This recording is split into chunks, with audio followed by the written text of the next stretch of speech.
Ecclesiastes, chapter 1. The words of the preacher, the son of David, king in Jerusalem. Vanity of vanities, says the preacher, vanity of vanities, all is vanity. What does man gain from all his labor, in which he labors under the sun? One generation goes, and another generation comes, but the earth remains forever.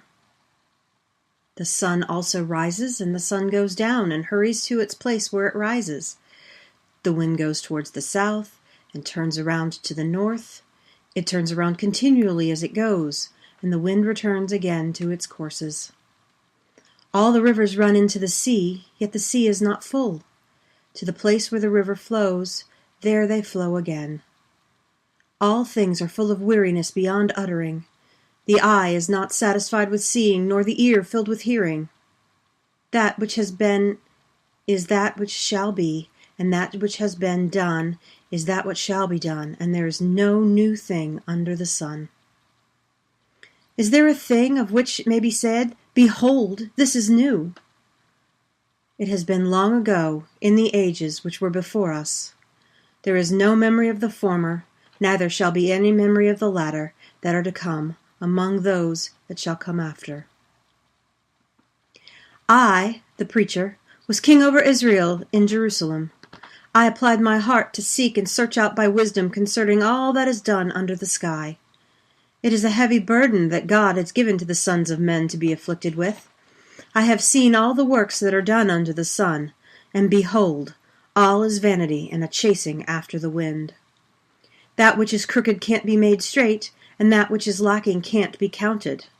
I said to myself, "Behold, I have obtained for myself great wisdom above all who were before me in Jerusalem."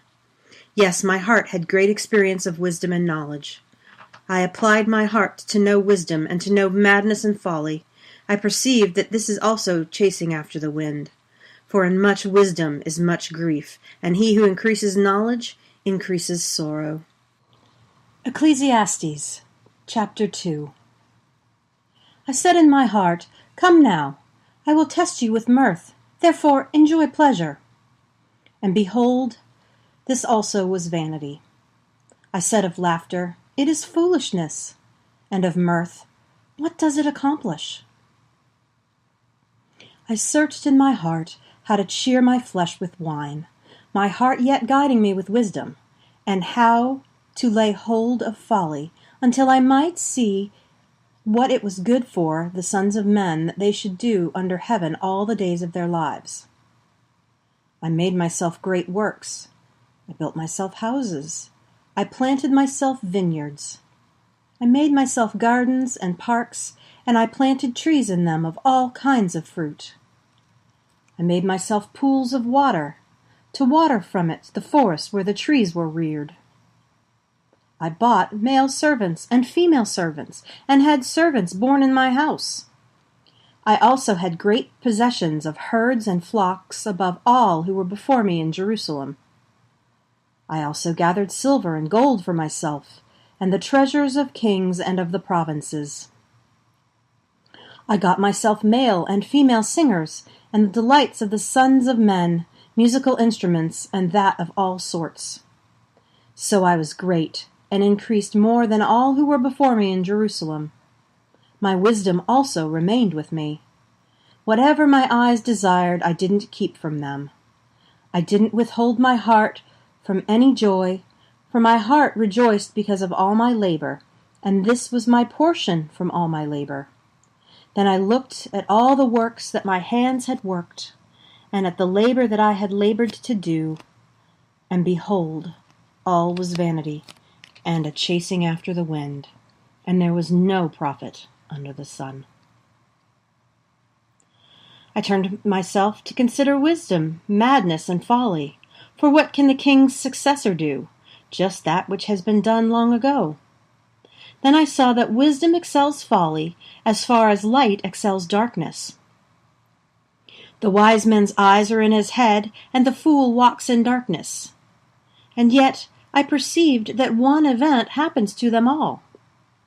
Then I said in my heart, "As it happens to the fool, so will it happen even to me. And why, then, was I more wise?" Then I said in my heart that this is also vanity. For of the wise man, even as of the fool, there is no memory forever, since in the days to come all will have been long forgotten. Indeed, the wise man must die just like the fool. So I hated life, because the work that is worked under the sun was grievous to me, for all is vanity and a chasing after the wind. I hated all my labor in which I labored under the sun, because I must leave it to the man who comes after me. Yet who knows whether he will be a wise man or a fool? Yet he will have rule over all of my labor in which I have labored, and in which I have shown myself wise under the sun. This also is vanity. Therefore I began to cause my heart to despair concerning all the labor in which I had labored under the sun. For there is a man whose labor is with wisdom, and with knowledge, and with skillfulness, and yet he shall leave it for his portion to a man who has not labored for it. This also is vanity and a great evil. For what has a man of all his labor, and of the striving of his heart in which he labors under the sun? For all his days are sorrows, and his travail is grief. Yes, even in the night his heart takes no rest. This also is vanity. There is nothing better for a man than he should eat and drink and make his soul enjoy good in his labor. This also I saw that is from the hand of God. For who can eat or who can have enjoyment more than I? For to man who pleases him, God gives wisdom, knowledge, and joy, but to the sinner he gives travail, to gather and to heap up, that he may give to him who pleases God. This also is vanity and a chasing after the wind. Ecclesiastes chapter 3. For everything there is a season, and a time for every purpose under heaven. A time to be born and a time to die, a time to plant and a time to pluck up that which is planted, a time to kill and a time to heal, a time to break down and a time to build up, a time to weep and a time to laugh, a time to mourn and a time to dance, a time to cast away stones and a time to gather stones together, a time to embrace and a time to refrain from embracing, a time to seek and a time to lose, a time to keep and a time to cast away, a time to tear and a time to sow, a time to keep silence and a time to speak, a time to love and a time to hate, a time for war and a time for peace. What profit has he who works in that which he labors? I have seen the burden which God has given to the sons of men to be afflicted with. He has made everything beautiful in its time. He has also set eternity in their hearts, yet so man can't find out the work that God has done from the beginning even to the end. I know that there is nothing better for them than to rejoice and to do good as long as they live. Also, that every man should eat and drink and enjoy good in all his labor is the gift of God. I know that whatever God does, it shall be forever. Nothing can be added to it, nor anything taken from it. And God has done it, what men should fear before him. That which has been long ago, and that which is to be, has been long ago, and God seeks again that which has passed away. Moreover, I saw under the sun, in the place of justice, that wickedness was there, and in the place of righteousness, that wickedness was there. I said in my heart, God will judge the righteous and the wicked, for there is a time there for every purpose and for every work. I said in my heart, as for the sons of men, God tests them, so that they may see that they themselves are like animals. For that which happens to the sons of men also happens to animals. Even one thing happens to them. As the one dies, so the other dies. Yes, they have all one breath, and man has no advantage over animals, for all is vanity. All go to one place. All are from the dust, and all turn to dust again. Who knows the spirit of man, whether it goes upward, and the spirit of the animal, whether it goes downward to the earth. Therefore I saw that there is nothing better than that a man should rejoice in his works, for that is his portion. For who can bring him to see what will be after him? Ecclesiastes chapter 4. Then I returned and saw all the oppressions that are done under the sun. And behold the tears of those who were oppressed, and they had no comforter. And on the other side of their oppressors there was power, but they had no comforter. Therefore I praised the dead who have been long dead more than the living who are yet alive.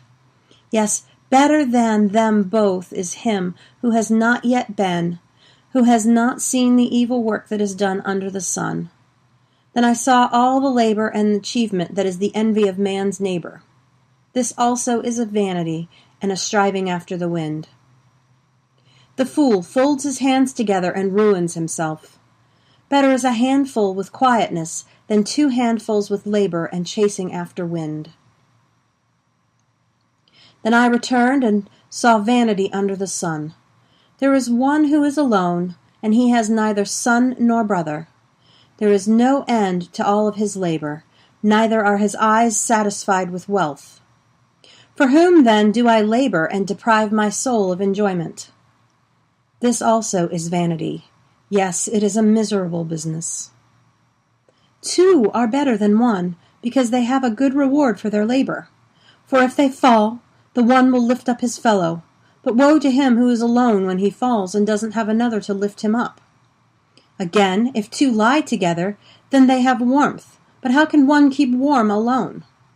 If a man prevails against one who is alone, 2 shall withstand him, and a 3-fold cord is not quickly broken. Better is a poor and wise youth than an old and foolish king who doesn't know how to receive admonition any more. For out of prison he came out to be king. Yes, even in his kingdom he was born poor. I saw all the living who walk under the sun, that they were with the youth, the other, who succeeded him. There was no end of all the people, even of all them over whom he was. Yet those who come after shall not rejoice in him. Surely this also is of vanity and a chasing after wind. Ecclesiastes chapter 5. Guard your steps when you go to God's house, for to draw near to listen is to better than give the sacrifice of fools, for they don't know that they do evil. Don't be rash with your mouth, and don't let your heart be hasty to utter anything before God. For God is in heaven, and you are on earth. Therefore let your words be few. For as a dream comes with a multitude of cares, so a fool's speech with a multitude of words. When you vow a vow to God, don't defer to pay it, for he has no pleasure in fools. Pay that which you vow. It is better that you should not vow than that you should vow and not pay. Don't allow your mouth to lead you into sin. Don't protest before the messenger that this was a mistake. Why should God be angry at your voice and destroy the work of your hands? For in the multitude of dreams there are vanities, as well as in many words, but you must fear God. If you see the oppression of the poor and the violent taking away of justice and righteousness in a district, don't marvel at the matter. For one official is eyed by a higher one, and there are officials over them. Moreover, the profit of the earth is for all. The king profits from the field. He who loves silver shall not be satisfied with silver, nor he who loves abundance with increase. This also is vanity.